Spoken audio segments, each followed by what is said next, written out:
بسم اللہ الرحمن الرحیم۔ محترم خواتین و حضرات، امید ہے آپ سب خیر و عافیت کے ساتھ ایمان و یقین کی بہترین حالت میں ہوں گے۔ آج کی ہماری گفتگو کا موضوع ہے رشتے کا شرعی معیار۔ محترم سامعین، قرآن کریم کی ایک آیت کا ترجمہ ہے: اے لوگو، حقیقت یہ ہے کہ ہم نے تم سب کو ایک مرد اور ایک عورت سے پیدا کیا ہے اور تمہیں مختلف قوموں اور خاندانوں میں اس لیے تقسیم کیا ہے تاکہ تم ایک دوسرے کی پہچان کر سکو۔ در حقیقت اللہ کے نزدیک تم میں سب سے زیادہ عزت والا وہ ہے جو تم میں سب سے زیادہ متقی ہو۔ یقین رکھو کہ اللہ سب کچھ جاننے والا، ہر چیز سے باخبر ہے۔ رسول اللہ صلی اللہ علیہ وسلم نے فرمایا، جب تمہارے پاس کسی ایسے شخص کے نکاح کا پیغام پہنچے جس کے دین اور اخلاق کو تم پسند کرتے ہو تو اس سے شادی کر دو۔ اگر تم ایسا نہ کرو گے تو دنیا میں بڑا فتنہ برپا ہوگا۔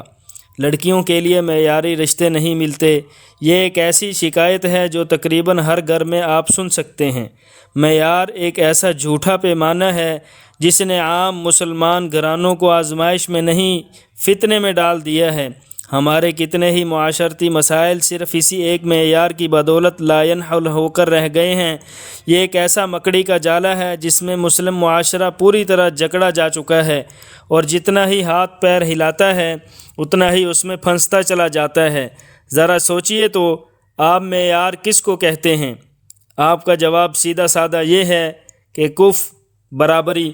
تو اللہ تعالیٰ نے تو آپ کو خیر امت کہہ کر اٹھایا تھا اور قیامت کے لیے سارے انسانوں کو برابر کر دیا تھا۔ کہاں ہے وہ ہدایت جس میں قریش کو غیر قریش اور آل رسول صلی اللہ علیہ وسلم کو غیر اہل بیت سے شادی سے منع کیا گیا ہو؟ رسول اللہ صلی اللہ علیہ وسلم کا اپنا اسوہ دیکھ لیجئے۔ حضور اکرم صلی اللہ علیہ وسلم نے خود اپنے غلام کی شادی قریش کے اعلیٰ ترین خاندان کی حسین ترین لڑکی سے کر کے وہ ساری رسمیں توڑ دی تھیں جن کو ہم اتنی اہمیت دیتے چلے آ رہے ہیں۔ یقین کیجئے آپ کا یہ عمل بہت سے غیر مسلموں کے لیے ہدایت حاصل کرنے کی راہ میں رکاوٹ بن رہا ہے۔ محترم سامعین، حسب، نسب، مال و دولت، عزت، ملازمت، یہ سارے ہی معیار مختلف خاندانوں میں سامنے رکھے جاتے ہیں، اور پھر جب مسائل پیچیدہ سے پیچیدہ تر ہوتے جاتے ہیں تو ان کا دکھڑا رویا جاتا ہے۔ آپ اگر اس لڑکے کی ماں ہیں جس کے سہرے کے پھول کھلنے جا رہے ہیں تو آپ کی ذمہ داری اس ماں سے زیادہ ہے جو اپنی لڑکی کو پچھلے 15-20 سال سے پال پوس کر آپ کے گھر کی ذمہ داریاں سنبھالنے کے لیے تیار کر رہی ہے۔ اگر آپ یہ ہمت کر لیں کہ معیار کی قربان گاہ پر کوئی بھینٹ نہیں چڑھے گی تو آپ کے بہت سے مسائل تھوڑے ہی دنوں میں حل ہو سکتے ہیں۔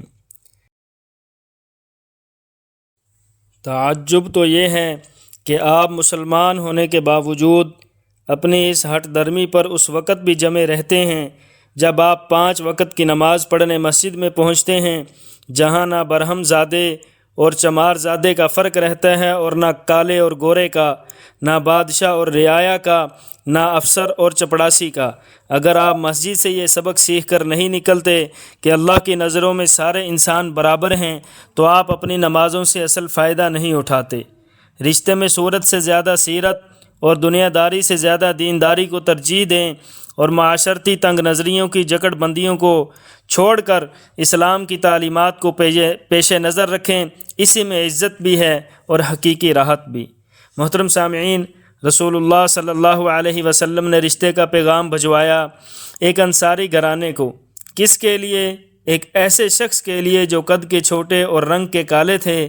انہوں نے خود بھی حضور صلی اللہ علیہ وسلم سے عرض کیا کہ حضور، میں تو ایک بے قیمت سا آدمی ہوں، کھوٹا سکہ کون قبول کرتا ہے؟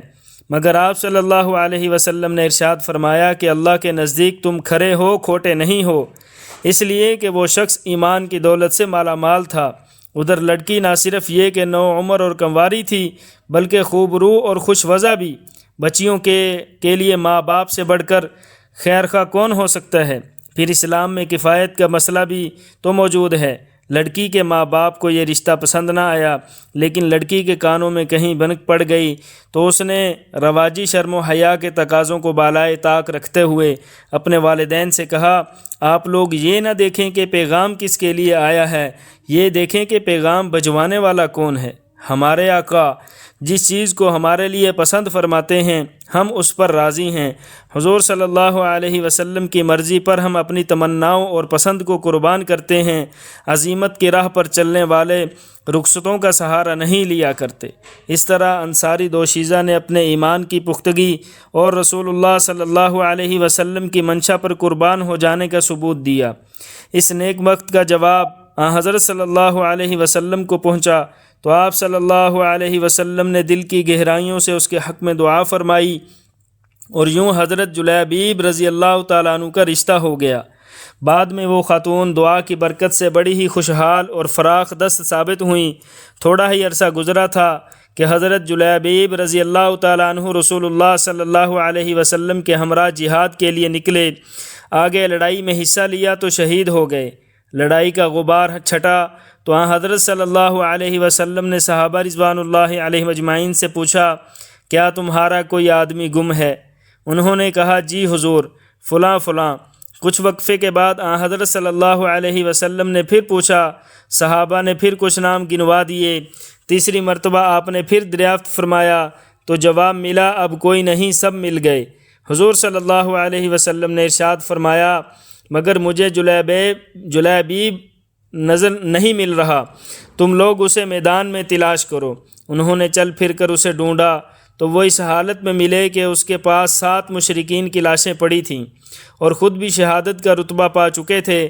جا کر حضور صلی اللہ علیہ وسلم کی خدمت میں عرض کیا تو آپ صلی اللہ علیہ وسلم بنفس نفیس موقع پر تشریف لے گئے۔ دیکھ کر فرمایا، 7 مشرکین کو مار کر پھر خود بھی شہید ہو گیا، اور 3 مرتبہ یہ ارشاد فرمایا، ھذا منی و انا منہ، ھذا منی و انا منہ، ھذا منی و انا منہ، یہ میرا ہے اور میں اس کا۔ پھر آپ نے اسے اپنے بازوؤں پر اٹھا لیا۔ ابن عبد البر رحمۃ اللہ علیہ لکھتے ہیں، اس کی میت کو اٹھانے کے لیے کوئی چارپائی نہیں تھی، حضور صلی اللہ علیہ وسلم کے بازو ہی اس کے لیے چارپائی بنے۔ اس کے بعد اس کے لیے قبر کھودی گئی اور حضور صلی اللہ علیہ وسلم نے اپنے مبارک ہاتھوں سے اسے قبر میں اتار دیا۔ ایک عاشق نامراد اپنی بد نصیبی کا رونا اور یوں روتا ہے، میری نماز جنازہ آ کے پڑھی غیروں نے، مرے تھے جن کے لیے وہ رہے وضو کرتے۔ مگر سامعین، حضرت جلیبیب رضی اللہ تعالیٰ عنہ کیسے خوش نصیب غلام ہیں کہ آقا خود ان کی نعش کو اٹھائے پھرتے ہیں۔ مبارک مبارک۔ محترم سامعین، ایسے ہی ایک اور بزرگ کا واقعہ لکھا ہے، قاضی شریح رحمۃ اللہ علیہ کا۔ علامہ شابی رحمۃ اللہ علیہ کہتے ہیں، ایک دفعہ کوفہ کے قاضی شریح مجھے ملنے اور کہنے لگے، اے شابی، شادی کرنی ہو تو قبیلہ بنی تمیم کی عورت سے کرو، کیونکہ بنی تمیم کی عورتیں بہت عقل مند ہیں۔ میں نے پوچھا، آپ نے ان میں کیا عقل دیکھی ہے؟ کہنے لگے، دوپہر کے وقت ایک جنازے سے واپس آ رہا تھا، جب میں بنی تمیم کے گھروں کے قریب سے گزرا تو میں نے ایک گھر کے دروازے پر ایک بڑھیا دیکھی جس کے پہلو میں ایک لڑکی کھڑی تھی۔ میں اس بڑھیا کی طرف گیا اور اس سے پانی مانگا۔ لڑکی کہنے لگی، آپ کو کون سا مشروب پسند ہے؟ میں نے کہا، جو مل جائے وہی پسند ہے۔ بڑھیا نے لڑکی کو ڈانٹا اور کہا، دودھ لے آ، کیونکہ یہ آدمی مجھے مسافر لگتا ہے۔ لڑکی دودھ لینے چلی گئی تو میں نے بڑھیا سے پوچھا، یہ لڑکی آپ کی کیا لگتی ہے؟ بڑھیا نے بتایا، یہ جریر کی بیٹی زینب ہے۔ میں نے پوچھا، اس کا نکاح ہو چکا ہے یا ابھی نہیں ہوا؟ کہنے لگی، ابھی اس کا نکاح نہیں ہوا۔ میں نے کہا، کیا آپ مجھ سے اس کا نکاح کریں گی؟ بڑھیا نے کہا، اگر تم ہمارے ہم پلہ ہوئے تو کر دیں گے۔ میں نے اس بڑھیا کو وہیں چھوڑا اور اپنے گھر کی طرف چل پڑا تاکہ مشورہ کروں۔ جب میں نے ظہر کی نماز پڑھی تو میں نے اپنے چند معزز دوست یعنی علقمہ، اسود اور مسیب کو ساتھ لیا اور اس لڑکی کے چچا کے پاس چل دیے۔ اس کے پاس پہنچے تو اس نے ہمارا خیر مقدم کیا۔ پوچھا، اے ابو امیہ، کیسے تکلیف کی؟ میں نے کہا، آپ کی بھتیجی زینب کے لیے نکاح کا پیغام لے کر آیا ہوں۔ اس نے جواب دیا کہ آپ سے اس کا نکاح کرنے میں کوئی رکاوٹ نہیں ہے۔ القصہ یہ کہ اس لڑکی سے میرا نکاح ہو گیا۔ کہا، جب میرا نکاح ہو چکا تو مجھے ندامت ہوئی اور میں نے سوچا کہ بنی تمیم کی عورتوں میں کون سی خوبی ہے، یہ تو بہت سخت دل ہوتی ہیں، چنانچہ میں نے دل میں فیصلہ کر لیا کہ اس کو طلاق دے دیتا ہوں۔ پھر خیال آیا کہ نہیں، ایسا کرنا غلط ہے، رخصتی کے بعد دیکھ لیں گے، اگر اس میں کوئی بات نہ ہوئی تو ٹھیک، ورنہ پھر طلاق دے دوں گا۔ جب رخصتی ہوئی تو بنی تمیم کی عورتیں بڑی سادگی کے ساتھ اسے میرے گھر پہنچا گئیں۔ میں اس کے پاس گیا تو مجھے خیال آیا سنت طریقہ یہ ہے کہ آدمی جب پہلی دفعہ بیوی کے پاس جائے تو 2 رکعت نفل پڑھے اور اللہ سے نئی بیوی کی خیر کی دعا کرے، اس کے شر سے پناہ مانگے۔ چنانچہ میں وضو کرنے لگا، دیکھا تو وہ بھی وضو کر رہی ہے۔ پھر میں نے نماز پڑھی تو اس نے بھی نماز پڑھی۔ جب میں نماز پڑھ چکا تو اس کی سہیلیاں آئیں اور مجھے زعفران سے رنگا ہوا ایک کپڑا اڑایا۔ جب سب چلے گئے تو میں اس کے قریب گیا، میں نے اس کی پیشانی کی طرف ہاتھ بڑھایا تو اس نے کہا، ابو امیہ ٹھہرو۔ پھر وہ کہنے لگی، میں اللہ تعالیٰ کی تعریف کرتی ہوں اور اسی سے معاونت کی خواستگار ہوں، اور حضرت محمد صلی اللہ علیہ وآلہ وسلم کی آل پر درود بھیجتی ہوں۔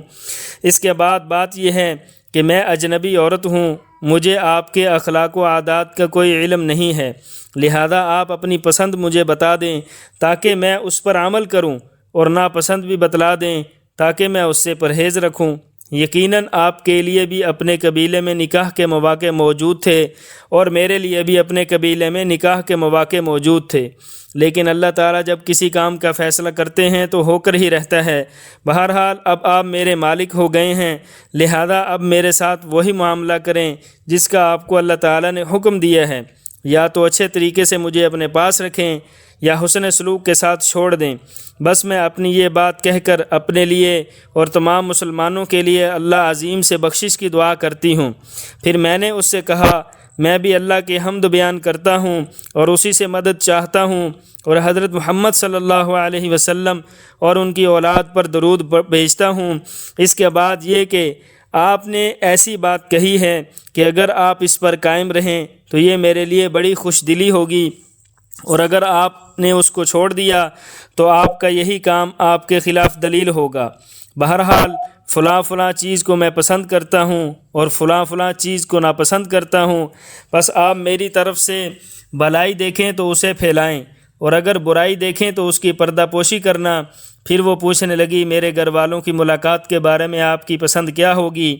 میں نے کہا، بس میں یہ چاہتا ہوں کہ میرے سسرال والے مجھے کوفت میں نہ ڈال دیں۔ پھر میں نے پوچھا کہ آپ کے کون سے ہمسائے ایسے ہیں جن کا اپنے گھر آنا آپ پسند کرتے ہیں تاکہ میں ان کو آنے دوں، اور کون سے ایسے ہیں جن کا آنا آپ کو پسند نہیں تاکہ میں بھی ان کی ناپسند ہی رکھوں؟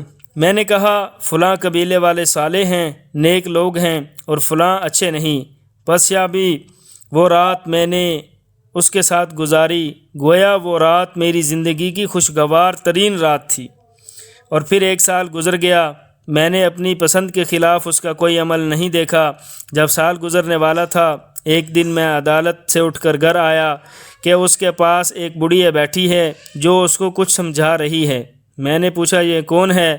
تو اس نے بتایا، یہ آپ کی ساس ہے۔ میں نے اس کا خیر مقدم کیا۔ جب میں بیٹھا تو بڑھیا نے مجھے سلام کیا اور میں نے وعلیکم السلام کہا۔ پھر اس نے مجھ سے پوچھا، آپ نے اپنی بیوی کو کیسا پایا؟ میں نے کہا، بہت ہی اچھی بیوی ہے اور بہت ہی خیر خواہ رفیقہ ہے، آپ نے اس کی بہترین تربیت کی ہے، اللہ تعالیٰ آپ کو جزائے خیر عطا فرمائے۔ اس کے بعد اس نے مجھے نصیحتیں کیں۔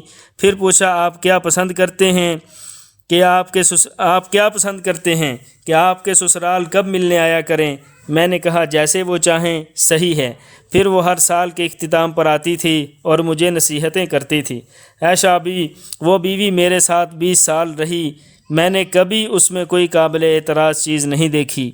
محترم سامعین، یہ واقعہ ہمارے لیے اپنے اندر کئی سارے سبق لیے ہوئے ہیں۔ سب سے پہلی بات یہ ہے کہ اسلام کے دور اول میں نکاح کس طرح سادگی اور آسانی سے ہوتے تھے، اور آج ہمارے معاشرے میں نکاح کتنی پیچیدگیوں سے ہوتے ہیں، اور نامعلوم پھر کیا کیا پریشانیاں اور کوفتیں پیش آتی ہیں۔